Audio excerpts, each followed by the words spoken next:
Good evening and welcome to another edition of Gym Crashers Live. Tuesday nights at 8. Like us, subscribe to us, share that link with other people. On my right-hand side here, I've got Mr. According to Woods, Adam Woods. Smoliolis. On my left, I've got Michael, Dominance and Prominence Gross. Thank you, howdy. And we got a full hour for you, so stay tuned. And we're going to be talking about Mr. Gross, about MMA, about Spar Stars, about Combate, about McDowell's and their French fries. Hey, it's McDowell's. It's Mac the Big Dowell's. Mick. Long before there was the fictitious Wakanda, there was the Isles and the Kingdom of Zamunda. So never forget. Zamunda. Anyway, Are you telling me Wakanda's not real? no, I'm not going to do that. But don't Okay. tell them that the Easter Bunny is fucked up either. Whoa. Yeah. I reveal nothing on this show. There This you is go. not a show for news. There you go. But we've got an illustrious host. He is the of Sparstar MMA, the director of operations. You see what I did there? Oh, shit. Michael Gross, man. How are you, guy? Good. Super stoked to be here. I feel like it's just a huge honor to be hanging out with you guys and Oh. put a mic in my face. This is awesome. Ooh, I think all of our mics might end up at that end of the table at the end of the night. I'm just saying. I'm just saying. So what's been up with you, guy? Just show after show after show. We just got done with Sparstar 42, which you guys were there. Yes, we are. You Loved saw it's one of the best shows that I think we've ever done. Absolutely packed house, Yep. as it always is down there, and knockouts, crazy brawls, and just I don't know. I think the thing we're really known for is that great energy, because there's just a packed house. Everyone's into it. We have to constantly tell people back away from the cage because Get easy. everyone gets hyped and it's awesome. And yeah, that's the best of MMA in my opinion. The fights are great. The show, it's nonstop. It goes on seamless, but the crowd is sometimes the show itself. Yeah. There is an Absolutely. energy that he speaks of that cannot be visualized unless you are there, so get out there and see it. Absolutely. But obviously, we are here to where you are now, obviously with Sparstar involved in Combate Americas and Bellator. But I remember talking to Herb Dean one day at Fight Academy in Pasadena, and I really wanted to be involved with the sport. And he was just like, just do everything. Volunteer, set up the cage, do this, do that, do whatever way, set up chairs. And that's kind of how you started, Mike. So tell us a little bit about your kind of upward trajectory. Where did it all begin for you in MMA? I want Okay. to know this as well, yes. Well, Please. that's exactly how it started. I was just inspired because I've always loved MMA. And at some point I came to the realization I should try and do what I love. So I started contacting everyone, promoters all over the place. I will work for free, whatever you need. I'll clean the toilets. I don't care. And it took about 6 months for anyone to return an email. But eventually a customer of the store I was working at, I saw at an event and I told him what I was doing. And so he's like, oh, you got to meet my buddy Jay Tan, who's a matchmaker for the U of MMA. And Woo. yeah, and that was Going my, big. it took about 6 months before anyone would even talk to me. Cool, though. You're persistent. Yeah, I should have, in hindsight, I should have just showed up to events and said, I'm here to work. That's But what we did. yeah, That's the name of our show. yeah. Just saying. So Jay brings me on. We do a show. He introduces me to the promoter there, Turi Altavia, and Turi's awesome. I did a couple shows with those guys, and they were only doing shows about every 6 months, and that wasn't enough for me. So I asked Turi to introduce me to Tony Padilla of Sparstar MMA because I was always seeing Sparstars doing shows every other month basically, and he said, sure, you've done a good job for us. I'll put in a good word with them. And so Tony's really hard to get to return a call. Boy, especially fight week and after fight week. Exactly. But eventually, after me pestering Turi and Turi pestering Tony, he brought me on. And the very first night I worked for Tony, he put me in charge of fighter commissions. So these guys make a commission off ticket sales. Sure. And so Tony essentially hands me $5,000-$10,000. And he's like, here, distribute this, accordingly to what they deserve. And so he doesn't even know me. Tony goes off and has about 20 beers and it just enjoys the show. And I've got all this money, but it worked out great. It was the beginning of a great relationship, and Tony's now my mentor. So I work for Sparstar MMA and also Combate Americas now, where Tony is one of the matchmakers. Big. So it's just been a great relationship, and now I'm involved with Combate full time. I was able to quit my day job. Woo! Yeah. Nice. Yeah, super big step for me, but we're just riding this wave. It's a big All the wave way to that the you guys top. are on. Yeah, Yeah. you guys are doing it. They're very busy. I personally am Tony's stunt double, so anything that happens that they need me to do that requires someone looking like Tony, maybe taking a fall or a hit, they seem to think I'm him. Every elevator, every table, every Sparstar event, I get a big thank you, and I'm like, hey, it's all good, man. We got you. You're kind of a better Don't let the looking truth get in the Tony. way of a good story. Tony, but that's the opinion out there. There you go. There you go. But Michael, that's an amazing story, especially on your rise. And I don't think that you guys have peaked by any means, because things are just getting bigger and better. Mexicali coming up, Yeah. February the 8th. We're thinking, right? Yeah. Around that time, right? So we're doing about 20 shows for Combate this Mm-hmm. year, and all over the world. We've been doing a lot of the USA, of course, and a lot of Mexico. We've been to Monterrey, Guadalajara, Mexico City, Huge. Tijuana. We're doing Mexicali on February 8th. But also this year we've got Peru and Spain. It's going to be insane, man. Combate's taken over. Really, I think, and the numbers think that we're just dominating I agree. the Latin American market, the Spanish-speaking market. Because in my opinion, that's a underserved area. The UFC does a couple shows there a year. Sure. We're down there doing the thing, and the reception's been awesome. It's so cool to spread the love of MMA around, and the communities down there are just super happy to have us, and we put on some sick shows. It's the right name. I mean, I think that attracts them as well, right? UFC, they know about it. It's an American thing. They don't bite down so much. But Combates, that's their thing. You know what I mean? They know what that means. That's like calling it putazos. Yeah, They're ready to go, right? Yeah. Got to speak the language of the people. Oh, the legend of the people. I like it. I The like language. it. Yeah. Absolutely. I'll get it out right. Yeah. But I mean, so obviously getting involved with MMA, but I mean, how did you kind of get an awareness of the sport? Was there a particular fight or fighter that you were like, oh man, that's awesome, and that world I need to be involved in? Yeah. It was probably watching the second Chuck and Tito. I guess cool. that makes me relatively late to the game. I'm not going to tell you, I've been here since 93. I saw Hoist Gracie was my favorite. I went back and watched all those, of course. That's but cool. When I saw Chuck and Tito, that whole card, like my buddy just invited me over for a pay-per-view. I was like, I'll check this out. From that moment on, it was like other sports just became gray. Yeah. It's Me too. fighting is the ultimate sport. That's for sure. Everything else models fighting. Football is a bunch of little fights. Basketball, even you're fighting. Every sport models fighting, and fighting is the most pure. So. It's interesting that you say that, actually, because it's true, because those other sports, basketball, football, lacrosse, especially in like hockey, Native Americans actually devised these to stay in shape and in fighting shape with movement, right?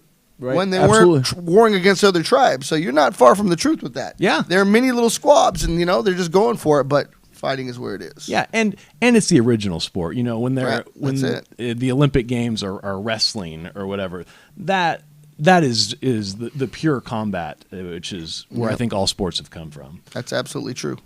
And a very cool thing to notice. And I don't think there is coming to the game late right now. It's still kind of growing and, Yeah. and expanding and evolving. And, we've seen a lot of changes. Absolutely, Right? absolutely. I mean, the biggest change, because anybody on the outside of this close-knit MMA community or combat sports, Muay Thai, Jiu-Jitsu, or what have you, when they think of it, it's almost like an augmented, like, oh, those are like they watched one time in like 92 or whatever and saw like chemo versus like a sumo dude and then foot and whatever, and think that it's still that, but there's regulations. I mean, especially here in California, where literally we were kind of on the outset of the commissions, like guys like Big John McCarthy, Herb Dean, Yep.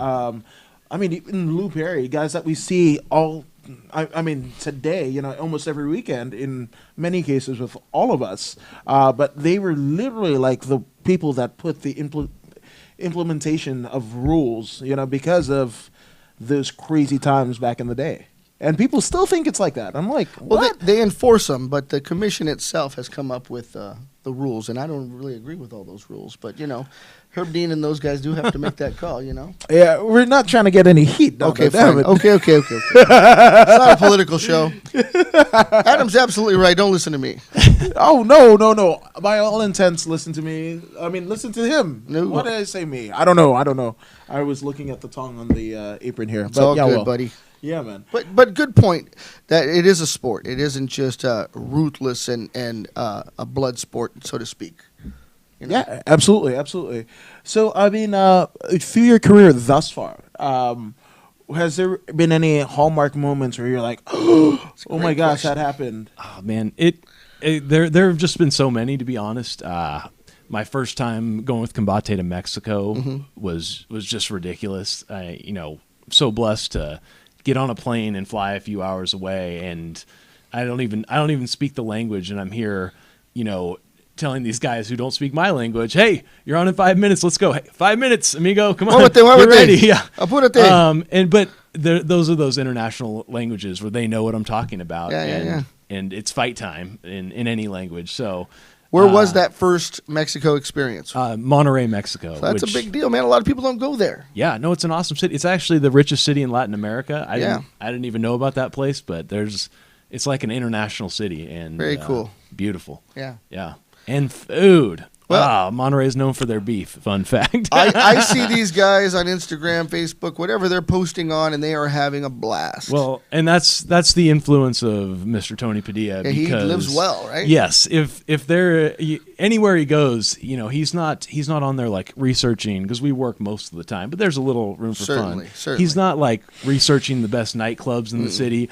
He's like, okay, we got to go here. They got this steak place. Love it. They've got this taco place. They've got and he's got a list of 10 places that we have to try and visit because it's all about the food. My twin brother. The Spar Star crew eats. That's good. That's good. I like that. He is Tony T-Bone Steaks Padilla, so That's he right. has that name for a reason. That's right. You know it. You know it. In fact, at Spar Star at Commerce, what was it, 14? 42? What was it? 42. There we This go. guy's There we go. been There we go. producing events that he's on number 42. Spar Star 42. We're getting ready, and I'm cramming a taco probably twice the size of my hand in my face, and Tony walks by and gives me one of these. He's just cramming it down. So I know, we're blood brothers, man.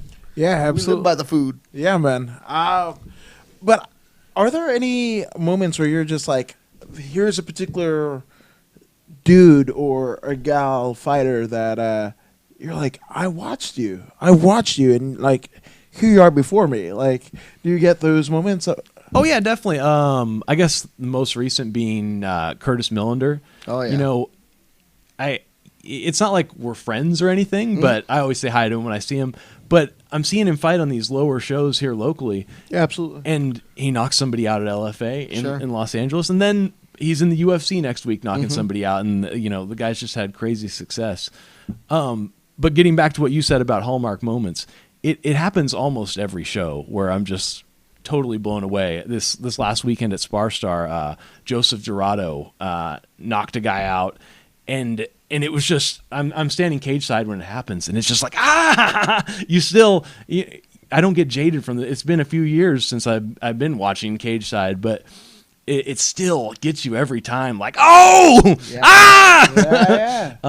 That's one guy times, however many people are there that make that same exact sound, right? Yeah, exactly. It's thunder. It's a roar. We're holding people back. His crowd's fired up, the other opponent's crowd's like, oh no, but it's just beautiful. It's beautiful violence. It's an art, though. That's a good way to put it. It is a beautiful violence, and the level of fun cannot be compared to anything else. Yeah. At the amateur level, too, right? It's just Yeah. incredible. They're all getting ready. They're all hungry, and they're throwing for the fences. Exactly, Right? and that's what we want to do with Spar Star. We want to get these guys ready for the big show. We want them to Yep. be able to go from Spar Star. We put on this big show environment, It looks like the big show, dude. It's no joke. so they fight for us, and Yep. then they go straight into Combate, straight into wherever, and that's the goal. We want to. These fighters do so much for us. They help us put on this show. We want to give back to them and give them that platform to show off their art, show off their skills, and get noticed, get discovered. And make that money. Yeah, absolutely. Now, and it's kind of crazy. Again, the common misconceptions that happen. A lot of folks, they hear or see the amateur tagline and go like, "Oh, these fights are not going to be great. 18, whatever. But my cousin's fighting, so I'm gonna go. My chick's boss is there, so whatever." And then they become a fan almost there. It's almost like Hell yeah. almost like a come to your deity moment where you're like, oh my gosh, this is what it's about, and this is just whatever. I'm going to go and check out the next UFC or whatever. There are literal people that get converted that night at the Commerce Casino and just like, oh my gosh, what the heck? This is the greatest thing ever.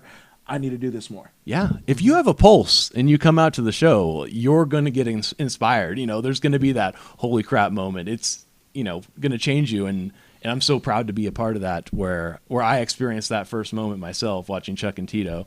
Now other people are seeing it on our show, something that, along with Tony and Anthony and Heather, helped create and build this event. So Yeah. yeah. Well, that's a question I have for you. I know Heather goes out, and I think Anthony goes out, and they are actually your matchmakers. Yeah. So they go out to local dojos. People are probably coming to them because the show's getting bigger. Oh, exactly. So can you explain that process a little bit? Is there a certain type of talent they want to attract? No, I mean, we want everybody. Okay. So there's all kinds of ways. We build relationships with all these gyms, and we're at a point where the trainers or coaches will bring guys to us. Sure. We've got this new guy who's ready to make his debut. So that's probably the main source of fighters. Mm-hmm. But also we have independent guys constantly contacting us. What do I have to do to fight? How do I? It's a big deal. What's the process? So we're constantly taking independent guys, and we'll meet people at other functions at Combate events or wherever, and come fight for us. So cool. So basically, we want everybody, and it's no secret that the guys who sell tickets tend to be the guys that are extremely successful. So a lot of these gyms that are established know this. When you bring your fan base, it creates more excitement for you, and there's something there that translates well to energy, to having the support and being successful. So that's part of the recipe. You bring your whole tribe with you. You bring 50, you bring 100 people, and it contributes to your success. It's awesome. Yeah, so training for your fight's important. Obviously, you got to be at a high level. Your coach going to be there. Your family's got to be there. But take those ticket sales very seriously because it adds to the ambiance. It adds to the overall feeling of the fight, and they're there for you. And there's no greater feeling than being there and watching that. That process. That's something that they're learning about because it's maybe their first, second, or third time in the ring, and then here it is, man. And they go big. I mean, I've not seen these kind of crowds at other fights. These guys go nuts. Absolutely.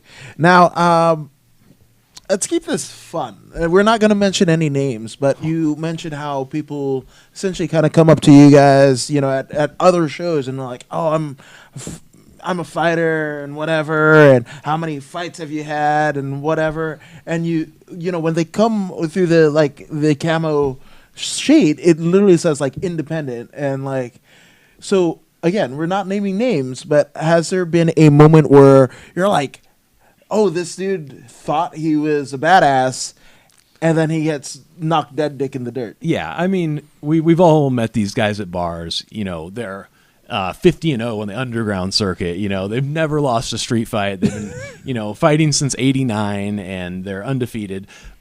But if you actually, you have to go, it's not a hard process, but you have to go through Camo's process before you fight. You register with them, you do a blood test, you do a physical. There's all kinds of tests that you go through.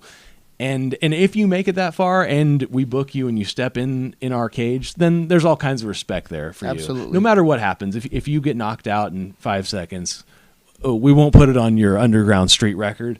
But yeah, that does happen. People think they're tough, and you can come in and prove it if you're willing to fill out the paperwork. So I don't know if that answers your question, but it seems like it's a necessary thing to have that, a little bit of bravado. Think that you're tough, right? Yeah, absolutely. But I can almost harken back, even for me, one of the shows that I first went to as far as like camo, and it's funny because my first MMA show that I'd watched since Pride, right? like Vanderlei Silva or Rampage Jackson and what have you, right? But the first show that I actually went to was one of the Combate shows back at the Exchange, like Nice. when they did the 3-night Monday consecutive night, right? And I was actually in the crowd with, waiting in line with like Froggy Estrada's crew, and everybody's like, "Oh, you got to see my kid!" Like, you know, like I was in line with Froggy's mom, and she's like, "What?" Like, "Oh my God, my son is like, he's gonna be the next big thing and whatever." And then he goes in and knocks the dude out like in the first contest, you know. But there was, so after that, essentially, and I think I had already bought tickets for UFC 199. It was happening at the Forum. I grew up in Inglewood, and for the most part, right? So I was like, but I mean, that might be a little bit too much to chew. So I'm like, you know what? Let me get my feet wet with Combate and what have you, right? But then the first amateur show, one of the first amateur shows that I can remember going to was a Defiant card by Daniel Hernandez out of Defiant, right? And essentially what happened was there was a guy, and this kind of got me thinking about seeing independent, right? Like, or no affiliation. That's moreover, right? Sure. And Garage train. yeah, absolutely. So this guy comes in, and he's fighting he's fighting a friend and teammate of mine. And obviously you want your, and this is even before I got involved with media and everything like that, but you obviously want to see your teammate do well, right? Yeah. And literally, you know, as he touched gloves, right? And my friend literally does like an inside leg kick, and you could see the dude like, what the fuck did I do? I need out right now, dude. And he took a couple of shots, but he was one of those guys who just like, like he didn't know. He was Bully one of those beat down. garage, you know, brawler fucking guys or whatever. Oh, and the amount of like, and again, I'm more of a combat sports fan than I am like a martial arts fan. Like I thought Bruce Lee was cool, historical significance, you know, obviously Enter the Dragon, you see the first appearance of a early incarnation MMA glove, but here's the thing. I wasn't really into like, the stuff that breaking you my don't use. heart. I'm sorry. but with that all being, my idol. yeah, but with that all, it was actually pro wrestling was my first foray. But yeah, well, And you're putting down Bruce Lee? no, I'm not putting him down. I love outta Bruce Lee here. for historical context, you know. But yeah, you know, and this guy got. I mean, I think the fight ended with like a liver shot. I want to say, and you just see the dude crumple. Sure. And then there's nobody there for him, you know. And yeah, so any of those moments that you can kind of remember? Not off the top of my head. I was at that same show as you, Okay. and I remember that. But Yeah.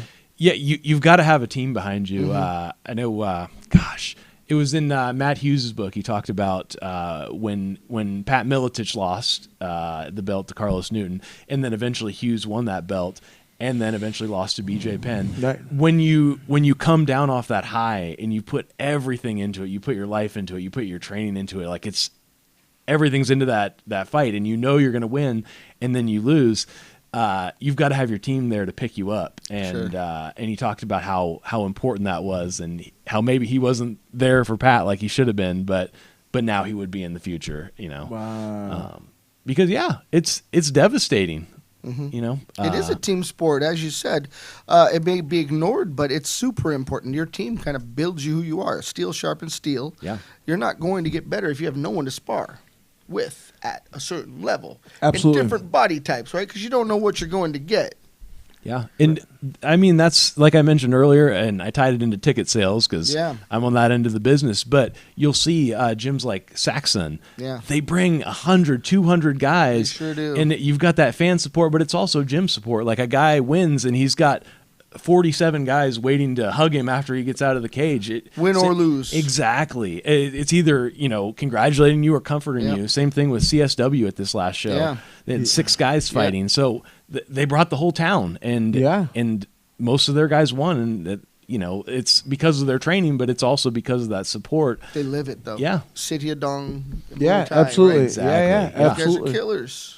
Yeah, man. That's and you know, going back to Saxons, man. That very show. I mean, had heard really good things about, you know, Julio Trana and what he put together, but no joke. Like no, like didn't they bring a bus full of people? Probably. A bus full of people. Because I mean, I want to say like it was at the Stars on Glendale or one of those Stars on Brand. Brand, right? Exactly. And you know the locker rooms were up top, right? Yeah. And literally. Like one corner of that top echelon was like all Saxon guys, you know, and I was like, "What is going on, man?" The announcer had to keep saying, "Okay, Saxon, can you take it easy just for a little bit while we announce this next fight?" Shout out to Josh Shibata. That was Josh Shibata. Yeah, absolutely. Yeah, that was. It's a small venue, but a cool venue. Oh yeah, for sure. But it just made when people are emotionally invested. Yeah. It just makes everything all that much better. You Yeah. know? Yeah. So that's awesome. It's that family environment. You know, Yeah, yeah. you want your brother to go out and win, or you want to support them at the very least. You know. Sure. Yeah. So. Yeah. So obviously, you, I mean, first off, we want to congratulate you on making MMA your full-time gig because we had talked about it. Amazing. Yeah, absolutely. We had talked about it, and I mean, a lot of people were like, "Oh man, Woods, you're everywhere," but no. Yeah. Like 3 shows ahead of me was Michael Gross, man. And We have jobs. Michael does this for a living, so Yeah, God man. bless him. Yeah, I mean, it's so crazy what you've been able to do in this. I agree. Yeah, man, it's so cool. But I mean, what was that feeling where you were able to kind of, leave your day job, man? Because of course everybody. That's the dream. Yeah, everybody has that dream, and when it comes into fruition like that, what was that personal feeling like? It was awesome. And when I was telling you guys about getting into the game, I kind of skimmed over some things where I did everything. There was no task too small for me. So Tell us about everything. Yeah. No, I'm kidding. Tony loves his back rows. Gosh. No. So that first night, I told you about giving commission to the fighters. Yeah. Tony just goes off and has a great time. By the end of the show, He's a life of the party. yeah, You know what I mean? By the end of the show, he's ready to pass out. Yeah. But That's 4 in the morning, by the way. Exactly. So we're getting ready. We're packing it up. It's probably more like 2:30 in the morning. We're all ready to go, and I'm thinking, wow, this was just the greatest night of my life. And the guy who was kind of running the takedown crew at that time, he goes, so, and I'm thinking, I'm going to sleep in tomorrow, and then I have a paper to write because I'm still going to school at this point. And it's just going to be a real relaxing, good work day. Nice. And he goes, so you're going to be here to take down the cage tomorrow, right? And I don't want to say no to anything. And I'm like, yeah, I'll be here. So, but the great thing about it, I showed up the next morning. We took down the cage. We had blood, sweat, and tears. And they gave me $200, which, Wow. yeah, I mean, that's a win. At that point, that was the most amazing feeling in the world because, most of these promotions, I was getting awesome experience and I loved it, especially from a fan perspective. It didn't feel like work to me, but there was this validation of, I was like, whoa, I've made it. I thought at that point I had made it. So that was a great feeling. But moving on from there, so much cage work. That's probably the most labor intensive thing I've done. When we They're not easy, man. No, not at all. When we set up cages for Combate, sometimes we don't get to start. We got to wait till the lighting guys go. Yeah. And there might be a performance the night before in the venue. We might start at 2 a.m, and then we're there till 8 or 9 a.m, sweating and just beasting it to get this cage up. Yeah. And then, so by the time we finish, it's time to go home if we have time, take a quick shower, and then come back and work the event. If you're close enough. Not a lot of sleep as I was coming up the ladder. But I guess to get back to your question, it felt amazing because it was a lot of hard work, and about 3 years, from nothing to full time, and it was just really great to have a company like Combate who's willing to invest in the local MMA scene and invest in me, give me the opportunity to actually make livable money and go in full time. So it felt amazing, but at the same time, it upped the pressure for me because now I have to deliver. Before it was more of a hobby, and now it's my career, and I love every second of it. But it's super hard work, and I'm just looking forward to the the next step up and keep grinding away. Yeah, it'll come because you take it very serious and obviously humbled by the fact that you're getting paid to do what you love. It's crazy, man. You know, it's amazing. The whole way up, I did a lot of hard work, but Yeah. it didn't feel like work. Like, Sure. I enjoyed it, and because it paid off in a monetary sense, it was awesome. But I'd do it all again just for fun. And you already did that, so it was we like know you would. It was you the know what I mean? ultimate fan experience. Yeah. Yeah. Super cool. Yeah, so it's kind of crazy because do you remember like the first cage that you took down, like? Yeah. And the I guess the mechanics of it, because I mean a lot of people don't see kind of, you know, obviously they see the show and the pageantry and everything, but I mean there's like just like there's levels to fighting. There's like pieces that have to go tons. together, Yeah. and Oh, you can't absolutely. lose Tons. pieces of pads, tarps, right? Yeah. So, No. so what was that first one? Oh, I mean, it was a lot of work, but it was fun.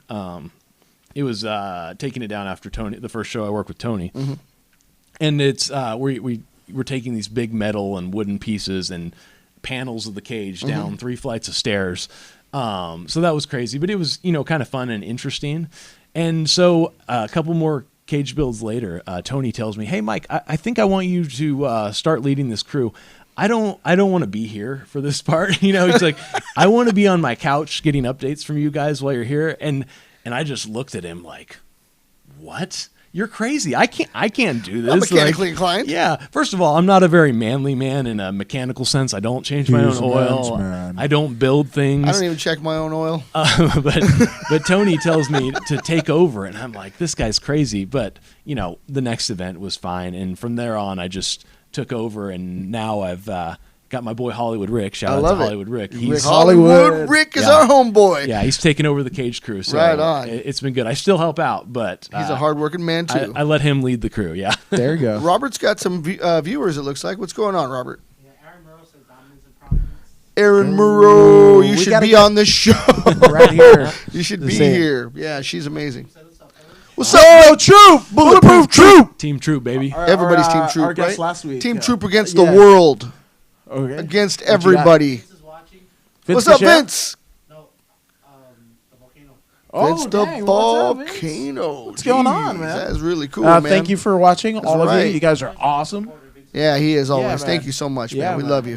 Great fighter. And a great fighter. And, Big, heavy hands. I mean, in the studio, I'd be not remiss to bring in announcer extraordinaire, Mr. Joy the Bull Hinojosa. That's Coming true. straight off of OCCW's Cage Match 3 last Sunday. That's true. He came in topless today, so he's showing me parts that I never ever wanted to see. And we'll talk about on the next show. The Cage Match 3 was phenomenal. Okay, we'll get you on for that, Joe. Yeah, Give absolutely. Joe a microphone because we Yeah, can't hear him absolutely. on Albert's camera. also watching. Albert Jarzabek, the CEO That's my boy. of Celtic Gladiator. He's all of our what's boys. going We on? love that man. And Yeah, the man. family, the Jarzabek Yeah. family. They're Hope good you guys people, man. are killing it. They are in killing Australia, it. right? Well, they were Dubai, Australia. They're probably back home in Ireland, but running things and Right shows on. going off as we speak. EventTV.global. And then Byron. And Byronic, isn't it Byronic? Don't you think? There you go. There you go. man. There you go. And where's Webster? Is he still on there? Webster, shout out to you and your kids. I know you guys were watching. Oh, Freddie Havoc, so what's up? Freddie Havoc. Whoa, what's going Right. on, Freddie? And he had a huge night at OCCW's Cage Match. This is an MMA show. Save that for the the Rumble. We got the love. Rumble We got Ramble. love. We got love. We got love. Anyway. Stay for the next show. But I'm Man. for any ring announcing gig you got in the future. Hey, go. There it's you good go. to know. And check that shirt out. Spar Star Promotions right there. There you go. Straight from Michael. I got to represent. We were there for the big show. 42. Good Lord. Can you imagine? No, but here's what I would like to kind of imagine. So Tell us were what's ta- on your mind. We were That was talking a big about, setup. Like, we were talking about obviously, you know, you setting up and tearing down the cages earlier. So, without again not naming any names, but what is the biggest gaffe that happened in the course of either setting up or tearing down the cage. Any missing parts going to the wrong location. I work logistics, so Yeah. I kind of know how this works. I mean, there have been a million things like this. You guys all know Candyman. Yeah. Shout out to my boy Sure. Candyman. Shout out Candyman. Yeah, one of the best All of the new visits. cut men and hand wrappers. He does a lot of work with us, and He's a good dude. We're setting up Tony's cage for the. It was last summer for the Queen Mary fights. Oh, And Candyman's always in a hurry. So this guy puts a couple pieces together that we're not paying attention to. I'm not supervising him very well. And we get almost all the way done, and we realize that one of the base posts that we put up is just completely backwards. It still snaps in perfectly, but basically someone could just hit their head on a big old piece sticking out in the middle of the cage. oh God. So we were furious. Fortunately, we were able to get a jack and a forklift and lift the entire cage and pull that pole out and turn Oh it my around and God. jimmy it back in. Another great time happened in San Antonio with the Combate cage. And there was this old light guy named Mooney there, and he did all of our shows, and he was your typical old angry stoner guy. It was just a weird combination. I don't know why I'd said typical, but he was always just like mad or high or both, and we didn't think San Antone, we we're didn't- shouting out to you. we didn't think he was a funny guy until this day, because we put up the skeleton of the cage, we put up the wood flooring, and we're trying to put the mat over that because you need a little bit of give for these guys. And each of the mat pieces is labeled 1 through like 40, and they all get taped together Sure. and put down before we put the canvas over. It's a puzzle. So we're missing piece like 37 or something. We're like, where is it? Why? There's no reason it should have been out of our trailer. We're moving everything, trying to find it, and just tearing the place apart. And we're in San Antonio, we're not at home where we could figure out another piece easier to replace it. Sure. And so we're like taping other pieces together in weird ways. And at some point, Mooney comes over and he's like, hey. I think the camera just went dead, but you hang in there, audience, and we'll see what's going on. Oh, they can, I okay. hope they can so, still hear us. So Mooney goes, "Hey guys, what's going on?" We're like, "Nothing. Don't worry about it." He's like, "You're not missing like a piece, like maybe 37, are you?" There we go. And I blame Joey the Bull. His feet are over there kicking stuff, sitting on stuff. My son Andreas might have kicked something as well. taking the blame for everything. That's right. So this old stoner guy who we just thought was a mean old man just totally pranked us, and we did about an hour's worth of extra work, and he just had the extra piece all along, and then the cage went together. So What the heck And is this- going yeah. on? Robert, you got a question for us? Nora wants to know if Combate will be on Univision as well as the Zone. Yeah, absolutely. Univision. Every show's different, but most of the time we're on either Univision or Univision Deportes for our Spanish broadcast, and then DAZN for English. If it says Deportes, they run for it, but Univision. Yeah. Yeah. Yeah. Well, I kind of want to touch on that story because you were like, oh, he's angry and he's a stoner. I half expected you to be like the crescendo of the story was like he took a shit on the piece 37 Whoa. and smoked it. But yeah, What is an well, angry stoner? I never It's- met one. He's like in charge of the lighting. Like he's like a big old manager guy, and he just was so tickled with himself. He's like, "You guys, 37, 37. I thought you were a crazy old mean guy." Like, Yeah. but yeah. Wow. Nice. So he pranked us well. Another question there, producer Robert. Nope. James Dominguez, punchlines in James Dominguez, thank you again. Yeah, man. Pleasure to see you earlier this week with Kelly Pavlik. The Punchline dudes are awesome. They came out for Joe Rogan's podcast, invited us out. Nice. So, pleasure to meet with you both. Check out The Punchline. It's an amazing show. Damn right. Every Tuesday as well. Good people. Yeah. Damn. Absolutely. Nice. That was cool. Well, yeah. Well, we stay up late at night doing weird things, and I got to go to work in the morning. That's what my producer Robert has me do. Remember that guy that puts together cages? Well, I put together all kind of funky stuff for that dude. Oh, I guess we have to save our weekend for the next show, the Whoa. wrestling related show. Oh man. Well, Yeah, just that tell was- us if it's Okay. related to So where dominance we- and prominence. For- we want to hear about it. For my entire career, it hasn't been that long. I've always, my mundane family and friends will be like, "Oh, so this is like Hulk Hogan. This is like what you do, it's like professional wrestling, right? And so I have no, grandma, it's not. It's like boxing, but with kicks and wrestling and stuff. And no one ever understands. They always think I'm in the professional wrestling business, so I'm always pushing it away. I'm like, no, You'd be no. a lot richer if you were in the professional wrestling. I would, but I'm like, no. Look at Brock Lesnar. What we do is real. Leave me alone. So I've always Look at Ronda Rousey. Yeah. I've always pushed it away until my friend Fernando Lepe. Ooh, Man. kayfabe. Yeah, he tells me, "Hey, bro, I need your support. I'm gonna do this wrestling thing," and I'm like, "Oh, you got me with the support thing." So I'm like, "If I'm free, I'll go." And sure enough, I happen to be free this last weekend. And I go to this wrestling show with Woods and Tony. Huge. Again, Tony's another guy like me who's like, no wrestling. We don't like that. Whatever. Right? He's even told me that before. Exactly. So we bring a few others from the Combate crew. Yeah. And we go to this old gymnasium, and there's dudes jumping around in costumes, Yeah. fake hitting each other. It happens every day Doing- downstairs from here. Yeah. Doing these. No fake. We got one on the couch. Treaty Torment. Fake healing. Yeah. No. Look at Harley Race in a Yeah. wheelchair. Come But on. they're doing crazy flips and landing Sure. awkwardly on this canvas, and it's crazy, and it's a It great is show, crazy.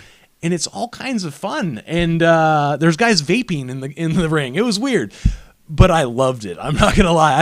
I want to keep it separate from MMA, but it was one of the most entertaining things I've ever You know, seen. as much as you want to keep it separate, they are intertwined. Yeah. Yeah, People are absolutely. dropping off and coming to and going there and coming back and doing all kind of stuff. Robert, producer, you got a question? Carlos Ramirez says, when is he coming on? Oh, Carlos Yeah. Oh, no, Ramirez. we have to get him on. Absolutely. You tell us, Carlos, Yeah. we want you on, buddy. Yeah, Shout no, out to you for and your sure. peeps. Yeah, dude. We want you on, buddy. He's got some stories, and he gives no fucks. So that's going to be a fun Zero show. fucks given. Yeah, I like man. those kind of people. Yeah, man. That's awesome. Oh, yeah, and shout out to Matt Vandergriff from that show, because it's his birthday, first off, but he took a hell of a bump. Happy I mean, birthday, like, Matt. this weird fucking thing landed on his neck and still, like, Jesus. did a moonsault off the top onto the floor. It What was is this fucking show crazy. called? Where'd you guys go? Anuki Pro. They Oh, have, that's right. That's shows right. Every The Sunday. dojo, right? Yeah, absolutely. Is that the Japanese dojo or is this a different one? Not exactly sure, but it's fucking great. So regardless of what, yeah, you know, It was like like it is. like $10 to get in, $3 beers. Sounds like a good What, time. what more could you want? Yeah, I mean, I was in heaven. It was a great wrestling weekend for OCCW. I mean, Danny Limelight actually fought on both OCCW's Cage Match 3 and then again on Sunday night at Anuki Dojo. So OCCW held right in this house that we're in right now. Is that damn what you're right. talking about? Yeah. So Home of shout out to Jonathan John Malice, right? Former King of the Cage. Malice in Chains. Yeah, a former King of the Cage competitor. MMA He's gonna kill tie-in. me for There that. you go. He's on what chains? Oh, I'm not making heat with that guy. You No, stay over no, there, no, guy. no. I'm just saying. You got yelled at for the first time last week. Holy shit! I thought I was the only guy he liked. Yeah, Fuck. you were wrong. He likes nobody. Oh, holy shit! Without the no touching thing. 'Cause, Right. I was gonna say he likes to touch people, but I'm gonna fucking stay away. That's Adam Woods there, Mr. Malice. I have no idea what he's talking about. Fuck yeah! It We're is not what it starting is. rumors here. I No don't know. chismoso. You're on camera. Fuck no! Oh, You got your representative Joey the Bull here, so whatever we say I'm not goes gonna back make to it- him for the, allowing for it. the second second consecutive week, I think I've gotten death threats like Yes. twice. Well, that's what happens here at True, De La my Jiu-Jitsu. wife and De La O. So fuck, man. I guess. Yes, Robert, producer. We got more people watching. Sean Lerma. Sean Lerma. Yo. Our Life, CBD. And Yeah, we man. got Chris Crail. Chris Oh, Crail. Nice. Cauliflower Nation. That's right. Holy shit, they Man. need to sponsor us. I'm just saying. Yeah, we love But Cauliflower Nation. one of the greatest jiu-jitsu practitioners that the SoCal Right. region has to offer, as well as a stellar CSAC and camo inspector. So He how is. about that? Shout out to Chris Crail. That's a fact. Hell yes. But Sean, thank you for hooking up that Our Life CBD. Go to ourlifecbd.com and enter the code Dondo10 for that real deal discount. This motherfucker is making deals and shit. But Gotta do what I gotta you- do. yeah, You said Blake Troop gave you a death threat. That's so Well, interesting well, because they died in a car together and came back to Oh, life. it's yes, true. we were like the fucking Undertaker apparently. That's right. Or Edmund Tarverdian. Oh, Tell that's us. a motherfucker that came back from the dead. That's right. Off the head movement. He and does then look he's like still it. pushing. Yeah. Or something. absolutely. Oh. But It says AEW thoughts. What? AEW. AEW thoughts. Oh, okay. 10 points. I think anything okay, so in MMA we're seeing almost an incarnation of the Monday Night Wars in UFC and Bellator. And then there's obviously other promotions that are kind of pining for third, right? So with AEW, they've got essentially the backing of the Jacksonville Jaguars, right? The son and father team Some money. backing that, so they can meet Vince McMahon's payroll in terms of paying wrestlers. From what I'm hearing, they're offering lax schedules in comparison to Vince McMahon's 300 days a year. So it's going to be a lot less taxing on the guys' bodies. And the people associated with it, Badass Billy Gunn from the Attitude Era, is essentially filling the backstage capacity for a producer, so he's coaching the guys, and a lot of guys like Chris Jericho are also in it. So I am so excited. I'm excited for anything that is competition to the big thing, because here's my gripe. Anybody that wants to be the WWE or the UFC, I kind of don't want to hear it, because they are established. There's nothing that you can do that's going to trounce on what they've done for the business. But you can carve out a niche, like Bellator, like PFL, and so many other pro wrestling promotions, carve out a niche and have a fervent fan base that will support you regardless. So obviously, those big established promotions are always going to have their thing. They're going to have the market share, 70% over your 30%. But even still, there's 30% of people that are lax fans and what have you that you might appeal to. And I think if you are able to get that 30% and then even come into, knowingly or not knowingly, some of that 70%, I think it's good for business. It keeps people competitive. And why would you vet against some place where us in media, as well as the people who are putting their lives, the fighters, the pro wrestlers, So true. on the line, why would you want to have them have less places to ply their trade and earn a living? So, And maybe it's like Sparstar. They're actually producing tomorrow's heroes. yeah, right? absolutely, This absolutely, is where you're breaking your teeth, right? yeah, absolutely, and every bit of it, Cutting it, your teeth. yeah, gritting your You're teeth. breaking your teeth. You might Apparently, not come Domino back. sleeps with the mouth guard. We got mouth guards for that, yeah. Absolutely. But I mean, any point that is going to flourish the sport. I mean, and we've seen it in other, WEC, right? Yeah. WEC Loved it. Literally, as well as Invicta. Tomorrow's Literally- heroes. Right. Literally ushered in. 2 or 3 new divisions. Cowboys Henderson. started Right? in WEC. Anthony Pettis. Anthony Pettis, Uriah Faber, Benson Henderson. The list going. goes on and on. Yep. So you need these for the growth And of we this- love them. Absolutely, you need it. And then if you look at I'm not saying it just because you're here, but if you look at Sparstar cards Absolutely. from a couple of years ago, you'll see the pros that have gone on to a CXF or Combate Americas, It's huge. or all of the promotions that Millender, we were just talking about it. Yeah. absolutely. Small show, big show, any show, he'll Right. fight. And He's a knockout artist. Right, absolutely. And you need those, because those guys that those gals that wouldn't be what and have the skills to pay the bills if not basically plying their trade on those local levels. That's true. Yeah. So And a guy like Millender actually shows up at other fights. He's at CXF. He's at Sparstar. he was at the last Sparstar. Right? Yeah, absolutely. He's in there watching and enjoying it, so I know he lives it. Absolutely. Yeah. So those are my thoughts. There we go. good. Shout out to Got a lot Carlos of for that thoughts. question. Who knew he had all that going on? Yeah. I think I'm like Deep, dude.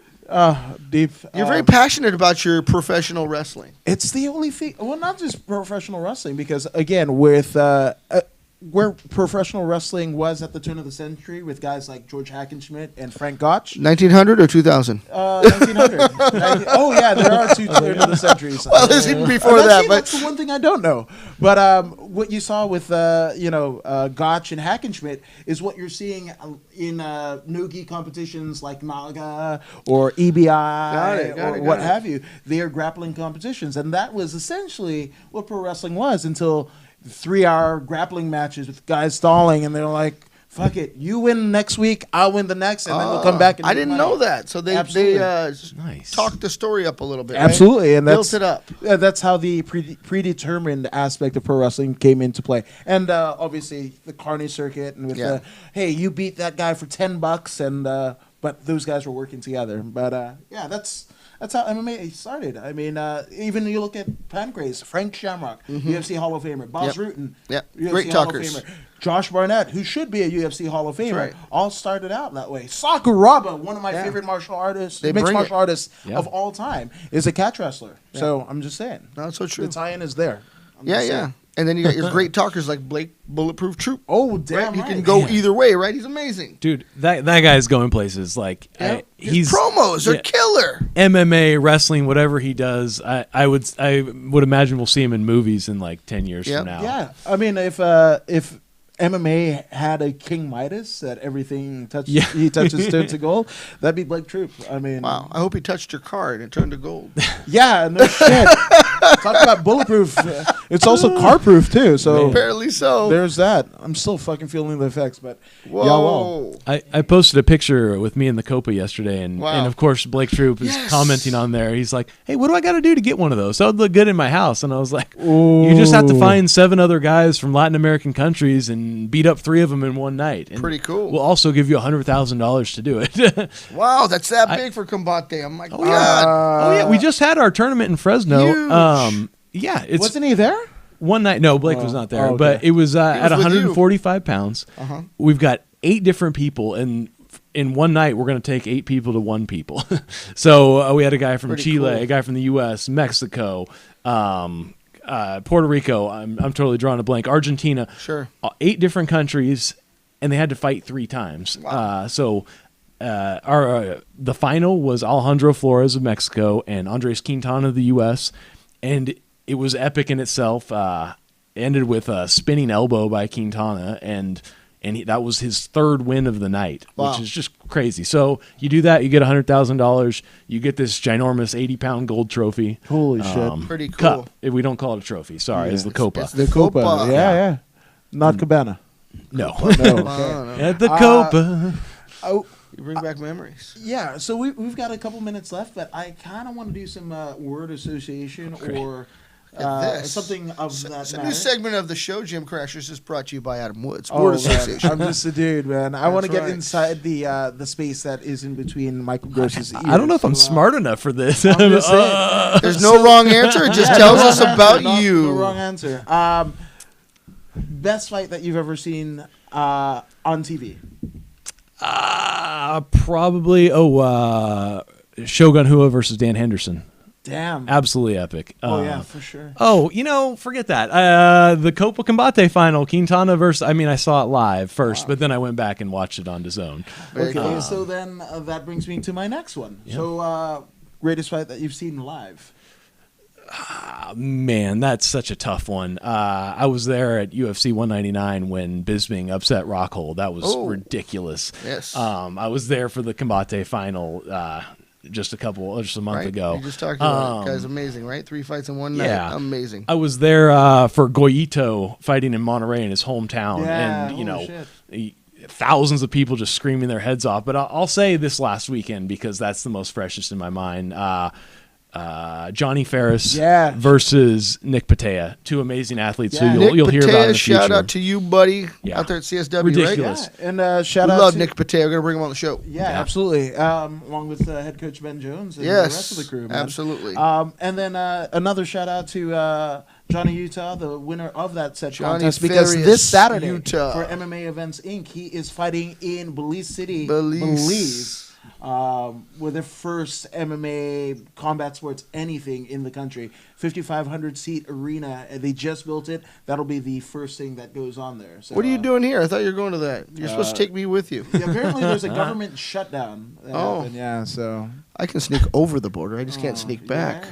Oh, I know. I'm small enough.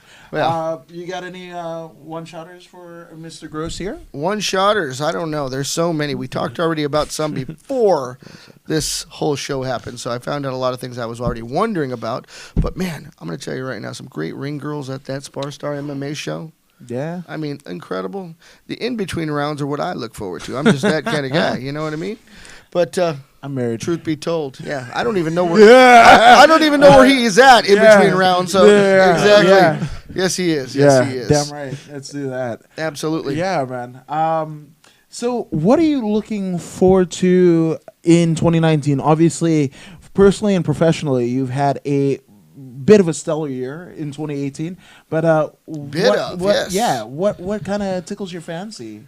I mean, the obvious answers are going to Peru and doing a show for the first time, going to Spain Huge. and doing a Combate Classico, we call So them. cool. But I think, I mean, honestly, the thing I'm looking forward to most is really getting consistent with my work, and because I'm still very new at Combate, so I just want to be awesome at my job and continue to grow and contribute to a really stellar show, and be prepared to take it to the next level. Damn Contribute, Yeah. yeah. What do you do outside MMA? You take long walks on the beach. Man, I'm a comic book nerd. Oh, I could read. that was all prepared. I like day. this. Oh, well, I See, mean, I'd that's say good. it's my number 2. That's good. That's what I wanted to hear. So, what's the favorite Yeah. comic book character Character? Oh gosh. or comic book itself? You know what? I like Spawn. What do you think about Spawn's Jake great. Gyllenhaal playing Mysterio? I don't even know about that right now. The new Spider-Man trailer. Okay. Surprise. I'll check it out. Lobo. There's a good one. Ever see Lobo? No. No. It's got a good one called Lobo. Wow. That's really Nice. cool. Oh, I'll check It's it out 90s, for it's sure. 90s, It's good. I thought that was like a Ford. He looks that like a white it wasn't- zombie. Wasn't released in America. It was the Yeah, Lobo. maybe. Like it's the Explorer here, and You it's know? the Lobo in Mexico. Dark Horse. Dark Horse. Dark Oh, nice. Horse. Yeah, it is Dark Love Horse. it. You're right. I love Dark Horse. Look at this guy pulling it out of his, you know what? That's pretty good, His Robert. thumb that he sacrificed. It's his for the pinky, show. actually, 2 knuckles deep, Damn. Wow. Dedication. right? Polynesian Panda representing. Thank you, Polynesian Panda. It's Invincible though. Yes. I just remembered. Yes. Image comic by Walking Dead creator Robert Oh. Kirkman. Yeah. Heavy. Yeah. Oh man. There's like 24, 25 volumes. Yeah. Ridiculous. You Now- gotta read it if you haven't. Do you draw? A lot of comic book guys like to draw. I don't. Nothing I like am- that? I am so not talented at anything that we can't do that. Okay. Yeah. Very cool, though. What he does draw is attention to Sparstar and Combate. Man, dude. He's He on went it. to school for this. I just wing it, so that's why he's here. Just I would like to think there is like And a I time love in him. '85 that I came out of my mom's whatever. That's the reason why I'm here. But I 85? I already went to Yeah. jail by then. Are you kidding me? got 10 points for Donovan. Oh, yes. Jailbird. Oh, yes. Jesus. I You were would- not born in 85, were you? Maybe. Good not. Lord. Kid. Whatever. All right? Damn right. Only 7 years older than my kid over here. Oh. Maybe 8. There's a kid. There's yeah. a kid. Yeah. Wow. A 6'2" kid. Holy shit. But yeah, man. So that's so cool, man. I first off, thank you because a lot of us love the sport on a surface level, but like once you really start getting into it, right, Dondo? Like you love the people that are involved like, behind Well, the scenes. that's why Michael's here, is because he's like family for us, you know. And so, Tony, T-Bone, Steaks, we love you. Thanks, guys. And it is a great community, you know, Yeah. especially guys that like you guys who buy in and We put in love the it. work for this stuff. It's just great. It brings a smile to my face whenever I see you guys at our events Likewise. or we're going to a wrestling thing, whatever it is. It's it's a great family environment. We all want each other to succeed. That's right. Maybe not the other promotions on my end, but you guys want everyone to succeed. yeah, we're kind of non-biased in that sense, right? I think I Dondo? have to be, but I love Sparstar MMA. Yeah, We Rocking the Appreciate shirt, it. man. Boom. Right? there you go. Man. Give me a T-shirt. I rock it wherever I go. I'll never take it off. There you go. Smelly kind of we're guy. going to get you a tank top next time so you can Give show me off a the tube guns. top. I was Show gonna off say, these guns, the can I- chocolate milkers. You want the ring girl outfit? hey, can I get a Sparstar MMA? or moo-moo? chata. Absolutely. Yeah, we Absolutely. need a moo. It's like nobody. You're wearing the Moo Moo Fijian Freak just, Show. Yo, I'm just saying. This is because Adam, the Fijian Freak every- Show everybody Woods. has like what is those onesies, those fucking pantsuit combo, whatever. Robert wears I, those. I feel confident enough that I can bring back the moo Robert and could rock a romper. yeah, fuck the romper. I'm bringing back the moo and I want it to The be moo-moo sponsored never by went out, Sparstar. bro. So I'm just saying. As long as you're going to wear it at our Yeah. event. Yeah, absolutely. Oh, hell yeah. Yeah, man. We'll take care of that for you. Hell yes. So you guys heard it here first. Here on the Gym Crashers. I'm getting the Sparstar Mumo. Yes. Out of I it. win, you lose. Fuck it. Yeah. You know But, what? I see some Royal Ramblers out there. Holy shit.